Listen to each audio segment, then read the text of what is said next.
பொங்கல் பரிசு தொகுப்பை ஒரு நாளில் எத்தனை பேர் வாங்கலாம்? டோக்கனில் என்னென்ன தகவல்கள் இருக்கும்? பொங்கல் பரிசு தொகுப்பு டோக்கன்கள் நாளை முதல் விநியோகம் செய்யப்படவுள்ள நிலையில் ஒரு நாளில் எத்தனை பேர் வாங்கலாம்? டோக்கன்களில் என்னென்ன தகவல்கள் இருக்கும் என்பது குறித்து விரிவாக பார்க்கலாம்.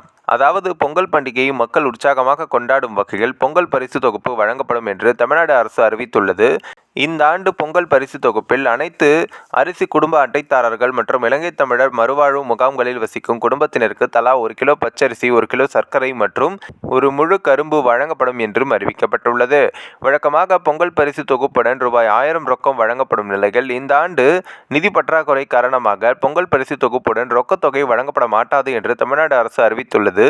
மக்களை ஏமாற்றத்தில் ஆழ்த்தியுள்ளது. ஜனவரி 9ஆம் தேதியிலிருந்து பொங்கல் தொகுப்பை பெற்றுக்கொள்ளலாம் என்று அரசு அறிவித்துள்ள நிலையில் நாளை முதல் வீடுகளுக்கே சென்று டோக்கனும் வழங்கப்பட உள்ளன. ஒவ்வொரு மாவட்டத்திற்கும் விநியோகிக்க பொங்கல் பரிசு தொகுப்பு டோக்கன் அச்சடிக்கப்பட்டு விட்டது. நாளை முதல் இந்த டோக்கன்கள் வீடு வீடாக விநியோகம் செய்யப்படும். ரேஷன் கடைகளில் மக்கள் ஒரே நேரத்தில் குவியதை தடுக்கும் வகையில் இந்த டோக்கன்கள் வழங்கப்படவில்லை.